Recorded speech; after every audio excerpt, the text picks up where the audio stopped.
Hi, this is János, the channel is Real World Audio, and we are talking about audible amplifier distortions. And to explore that, I have to make a few things clear. Is that distortion is I would say, an overused word, and it's highly problematic because everyone means something different under distortion. So let's just spend a little bit of time on it. So why is audio distortion or equipment distortion such a big issue, and why it became an issue, and what were the causes, what is being done to handle it, and really what's the impact on you, and as a solid state amplifier user or vacuum tube user, what are the consequences for you. And this issue is beyond complicated, beyond complex. It's kind of like a maze, and I'm just doing now a couple episodes on clearing this up.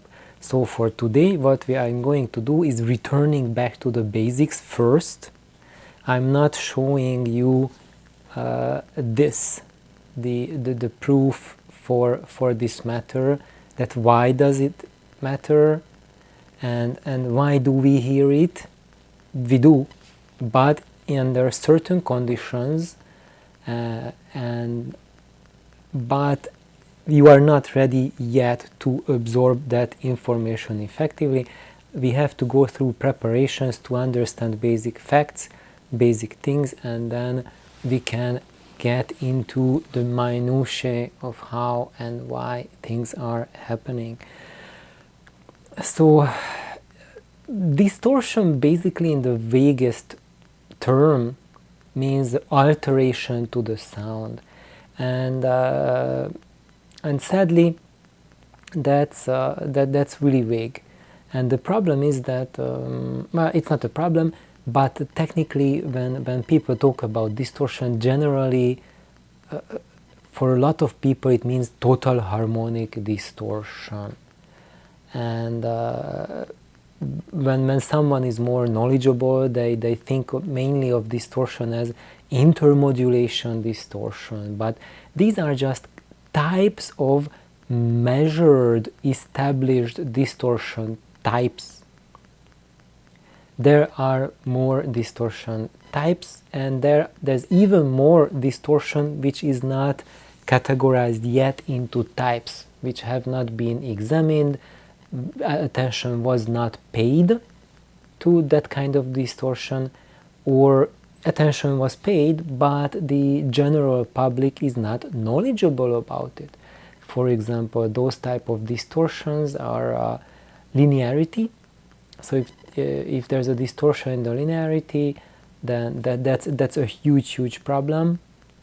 And or for example, these are what we are looking at. So until now, these were the additive distortion, when something is added to your signal. But another huge group is the subtractive distortion, when something is taken away from your signal. And when you read the measurements, the brochures, none of them talk anything about subtractive distortion. What is it that the amplifier takes away from the signal? And generally speaking, solid state technology, and not the solid state technology, it is the extreme amount of feedback. The error correction itself is the one that's responsible to keeping the additive distortions at an extremely low level. However, the more error correction you use, the more subtractive distortion you get, which is taking away information from your signal. And when we look at the two technologies, vacuum tube versus solid state, let's just see how they compare, because we cannot just say that vacuum tubes have high distortion, solid state have low distortion, because that's absolutely the furthest from the truth. What is the truth is that the tube amplifier you get in the store and the solid state amplifier you get in the store, most likely the tube amplifier will have relatively high levels of additive distortion, while the solid state amplifier will have vanishingly low levels as measured by a computer, by an oscilloscope, or categorized by the computer, will be vanishingly low. However, what I do have here is that your brain measures it different, and in a lot of cases your brain measures it even lower, like that, but for a specific note, and looking at a specific harmonic distortions at a specific harmonic, when we look at it and we measure it, that it's 0.001% level of the SPL. When we translate it to phone, which is how your brain hears it, we don't hear SPL, we hear phone. When we relate it to the phone, that can be even less than 0.001%, drastically less. Or it can be drastically more, that 0.1% distortion on a specific audible note at a specific harmonic can be equivalent to 100% of that equal phone level. So that 0.1% only works when the computer keeps a linear measurement, but your brains do not measure linearly. It depends on the frequency, and it depends on the volume of the material that you are hearing, and that's why we have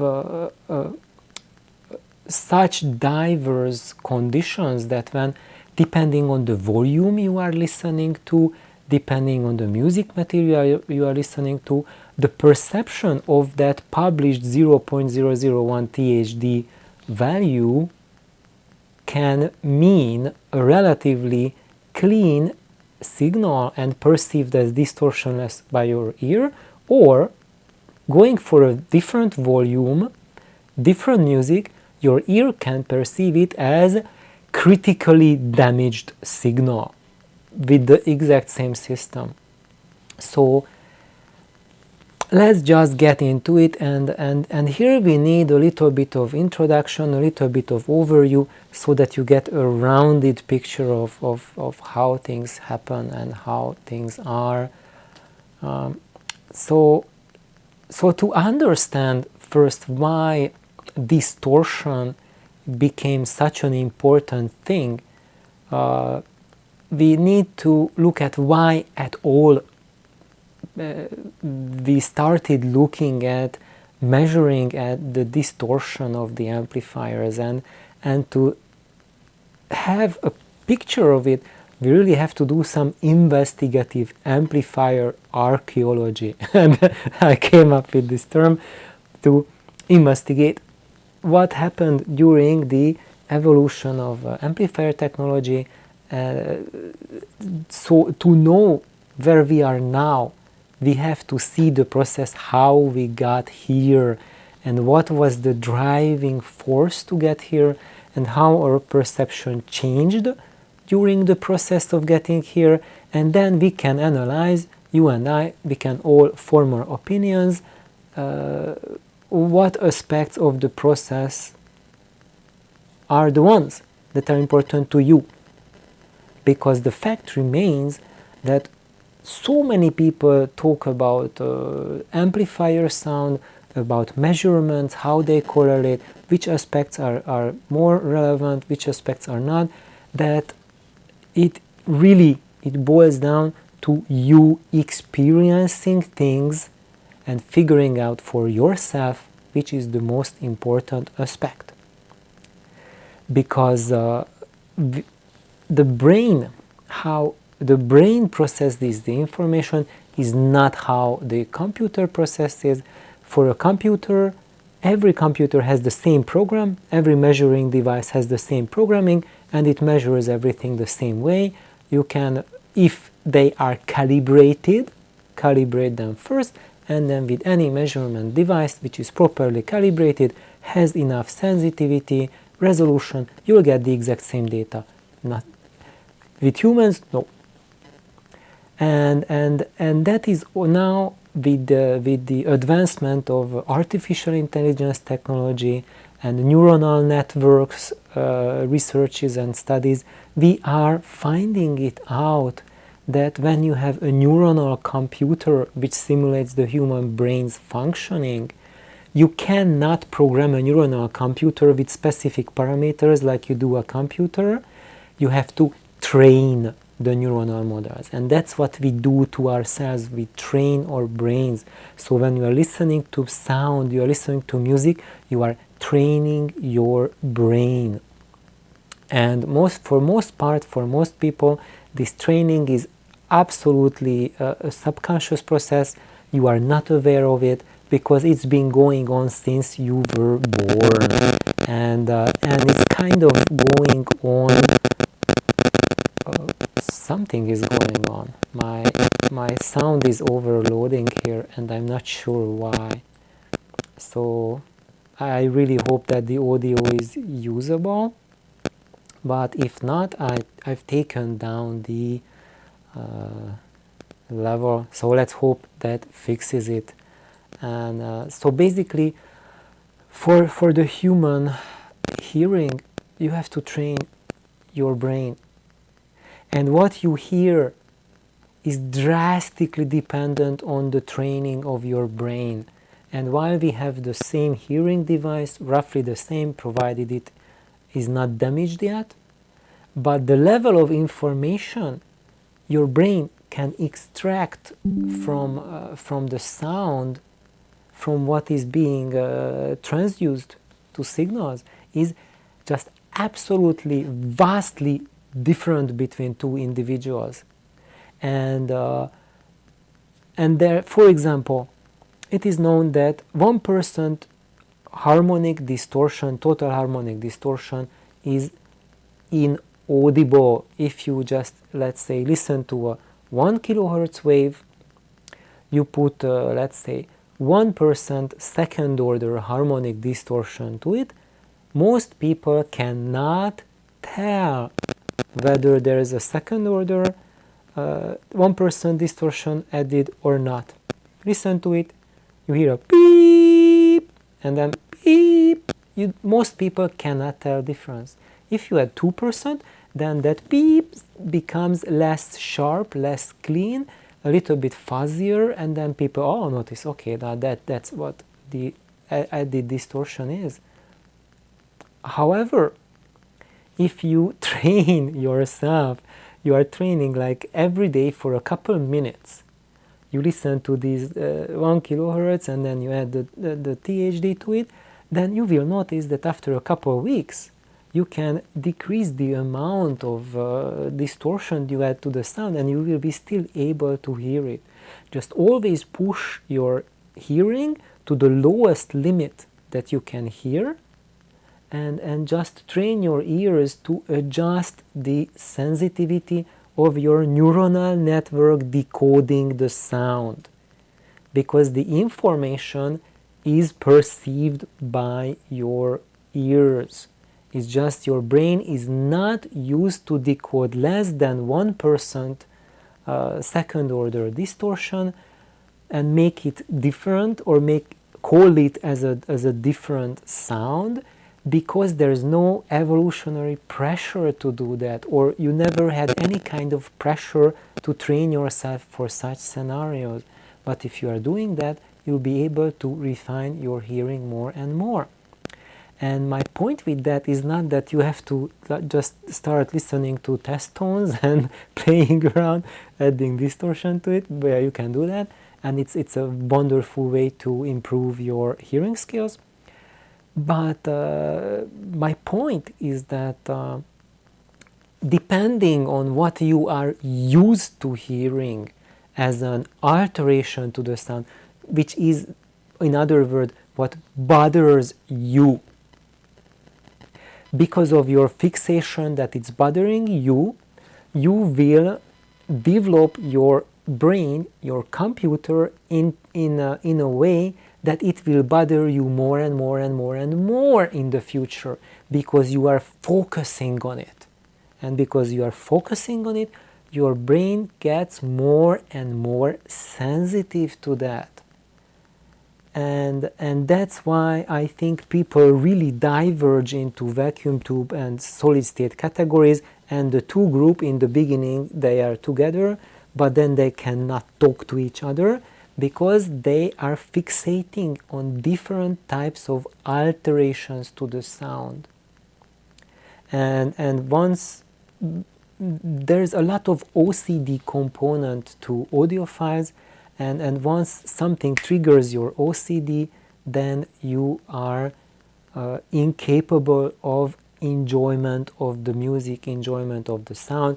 It's ruined, kind of like your coffee is spilled, and my coffee is spilled, I won't even, go for the food. The coffee is spilled, down, it's done. And so let's get back to investigating the amplifier development, what happened in the past, and why did we get to fixate so much on measurements. Let's see, I have to click between the screens here. So basically, first I want to define what is when I say just tube for abbreviation's sake, and solid state, what do I mean by that, and what are these technologies, and how did they start, and what makes them what they are today, and what are the possibilities, because each of these technology can be taken to extremes.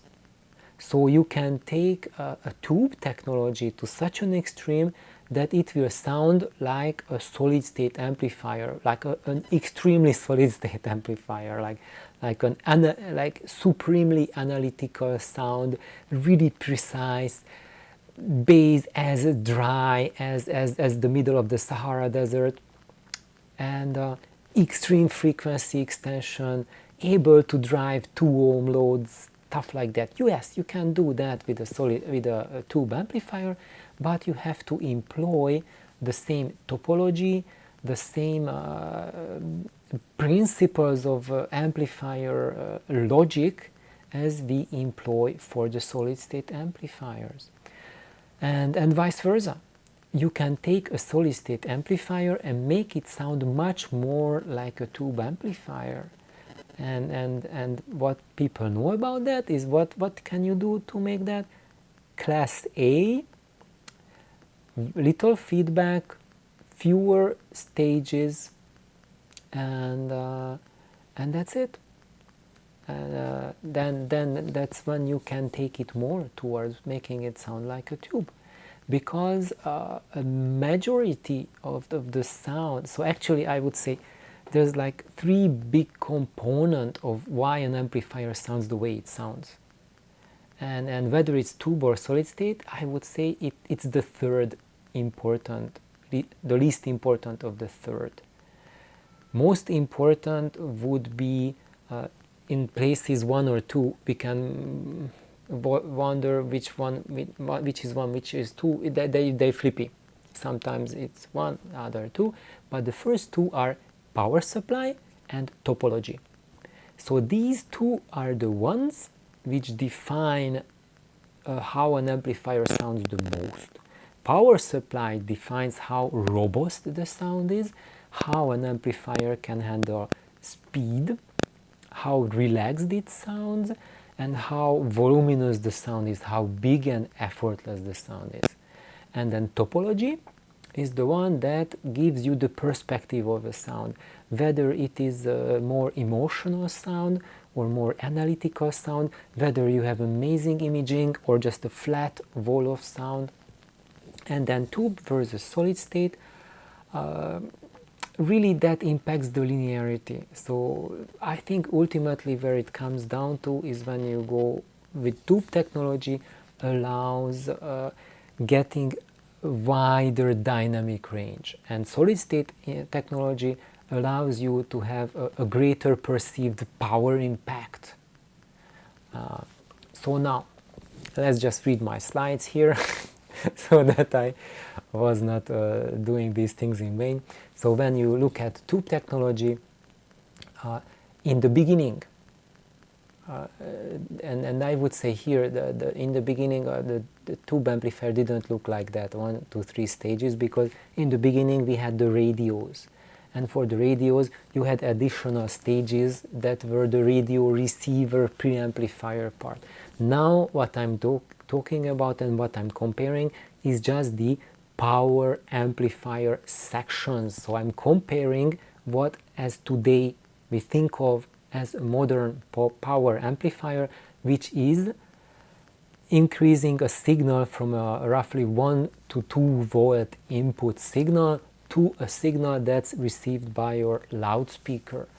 And when we look at the 1920s, then in those cases the vacuum tubes had very few stages, and even looking at today, the purist amplifiers, they have 1 to 3 stages of extremely linear devices, which are DHT triodes, direct heated triodes. So direct heated triodes, these are the oldest vacuum tube, power vacuum tube technology. They are even today the most linear devices ever made. They are more linear than any solid state transistor or any other technology I know of, and in the most critical application where extreme linearity, which means like extreme dynamic range, is required, which is radar technology. The world's most powerful radars use vacuum tubes. Yes. But that's the latest info I know of that is available online. Maybe since then they have developed some sort of secret solid state technology that is not accessible to the public, but there you get my response. It is not accessible to the public. So what I'm talking now are technologies which are accessible to the public. The DHT triodes are the most linear devices ever made, and as a consequence, to keep the linearity, they do not require error correction. However, as you say, I said they do not require error correction to operate in the desired range. In the beginning, in the 1920s, the desired range was much narrower than today. So they were happy to get something between 100 Hertz to 5 kilohertz. Because when they did recordings, they couldn't record 20 Hertz or 50 kilohertz, stuff like that. No one cared about that. From 100 Hertz to 5 kilohertz, you get absolutely wonderful reproduction with these tubes, which brutal linearity that goes just far beyond anything that is even as beyond the expectations of today. And when we look at solid state technology, then we do not have just 1 to 3 devices like this, but we have dozens of amplification devices. So we are substituting the 3 tubes with dozens of individual transistors, and each transistor is substituting 1 vacuum tube. But to make it work, we need about a dozen of them or more. And now you get starting to get what the problem is, because each device has its own distortion, its own changes that it makes to the sound. And when you look at each individual device's contribution or detraction to the signal, then you will notice that a single vacuum tube changes the signal less than a single transistor changes that signal. So then how come that we add like 24 transistors and it measures lower distortion than a vacuum tube? What's going on? Yeah, we should measure something orders of magnitude higher than the vacuum tube distortion, right? Right. And you are absolutely right, because when you put together an amplifier with dozens of transistors, it doesn't work. It doesn't even work. So to make it work, we need error correction. It's also called as negative feedback. So it means that part of the signal, we feed it back to the preceding stage, and that subtracts part of the signal, part of the amplified signal from the incoming signal. And that subtraction is needed to remove those nasties which are introduced during the amplification process. So, I mentioned already linearity, which is the ability to operate in a wide dynamic range. And when we throw in error correction to the mix, we decrease the linearity of the device. However, today this is, by consumer standards, is not an issue. And that's why solid-state amplifier manufacturers are really happy with the low THD figures, the low intermodulation distortion figures, because the loudspeakers that are sold commercially, most of them are not able to resolve wide dynamic ranges. So no one cares really that the linearity of the amplifier is crushed. And yeah, so what is linearity?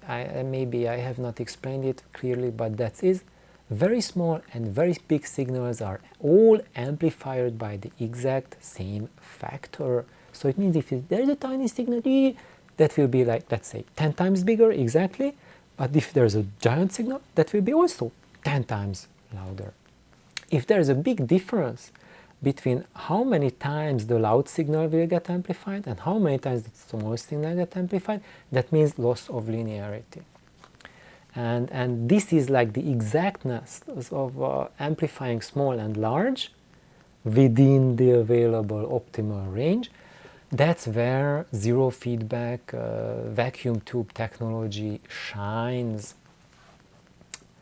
So let's see. So I think I mentioned this already, and that if you add the same amount of feedback to a single-ended amplifier as you would to an equivalent solid-state amplifier, then the distortion figures, the measurements, how it measures, would be just order of magnitude or more better than the solid-state amplifier's measurement. And lo and behold, it would also sound very much exactly like a solid-state amplifier. So if you are wondering why my tube amplifier sounds exactly like my buddy's solid-state amplifier, it's because it's using a lot of error correction. So let's stop for now, and we'll continue from here